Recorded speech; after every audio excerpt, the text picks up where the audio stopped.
Hello and welcome to OZChris vs. Image, here with a review of the history-making Spawn issue number 300. 300 issues of this series, but it is still going. This isn't like a DC with with Action Comics or Superman, where it's just like, let's relaunch.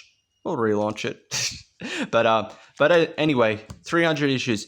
Here we go. I got the standard cover to review. I also got some of the other variants. I got this cool looking one by Jerome Opina, I believe his name was. I got the parody, the ASM parody cover, and I got the badass looking J. Scott Campbell cover. This definitely, the J. Scott Campbell one, is my absolute favorite of all these covers. So, getting those covers away, putting them to the side, we have a comic to review. Spawn 300,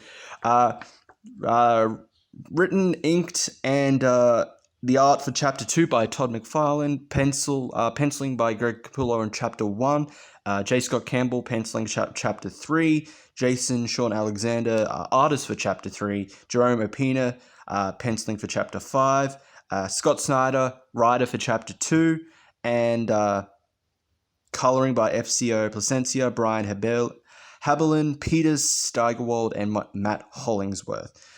Quite a lot on this team. So we start off with a good old barbecue. As an Australian, I particularly love barbecues, but this couple, Justin and Lisa, who is a member of the family of the barbecue, they're not particularly liking being there, so they leave. But as this is going on, someone is murdering various members of this family, and it's someone you would least suspect out of this family.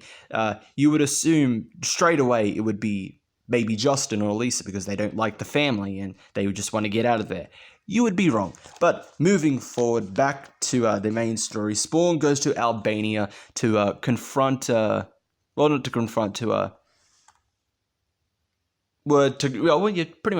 confront his enemies. He learns that an army of his enemies is stationed there, but it turns out to be a trap. He is trapped there by, which is revealed to be the Violator and Godsend. They take away Spawn's costume, thinking that they've easily defeated him. No, Violator gets into his very intense fight with Spawn, then rips the costume off of him, but Spawn is not defeated.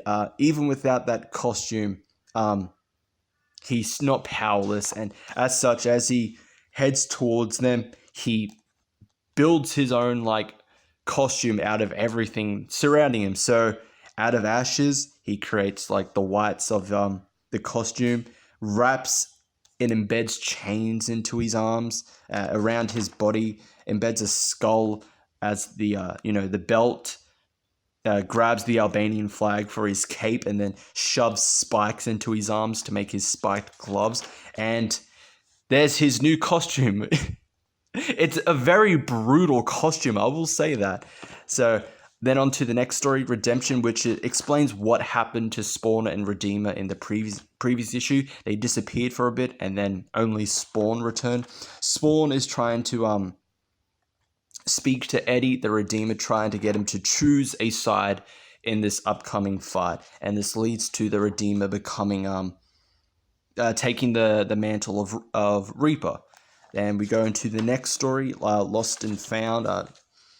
Mark, who has been helping Spawn, is a bit he wants to leave, but he decides to stay, and as other forces are looking for Spawn as well, they have their own intentions, following their own master,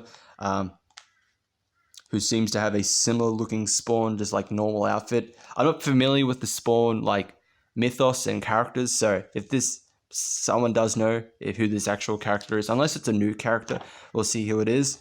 Then on to Omens. Jessica Priest finds Nyx dead, and she tries to resurrect him, but during this process, something goes wrong and she is transformed into something else. And then there is the fifth and last chapter, leading to now a mysterious man heads up to a temple and is welcomed into it. So for the story, I'm gonna give this a.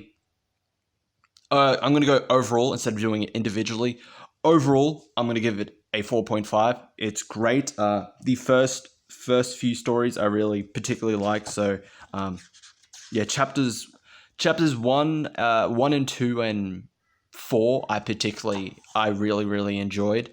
I think my only problem with this is that it doesn't feel like its own issue story. It feels like more of a primer preview for 301 onwards, similar to what ASM number 25 did. While ASM 25 kind of had its own story, it then also acted as just a big preview of just like, here's the future stuff coming to pass. You know, the whole with like the centipede demon dude, the Syndicate, Mary Jane getting her acting career back, and Spider-Man 2055, all of that stuff. Yeah, like it kind of felt like this, but regardless of it, I really enjoyed it. It was definitely great. The art and the coloring, I'm definitely going to give a 4.5 out of 5. The art and coloring in this is absolutely great. Just the fight, the scenes between Violator and Spawn, I really liked, and just the overall scene of Spawn donning his new like makeshift armor out of just everything that's around him on like a destroyed facility is just so goddamn amazing. And the cover A, I'm gonna give this a 4.5 out of 5. Great cover. It is, the art and the coloring is so goddamn amazing. I just wish there was more to the background. I think when this first came out, it didn't seem as big as like an anniversary cover should be, but the art and coloring on it regardless is great. So that is it for this review of Spawn number 300, the history-making 300th issue of Spawn. Thank you all for watching, and I will see you all in the next one.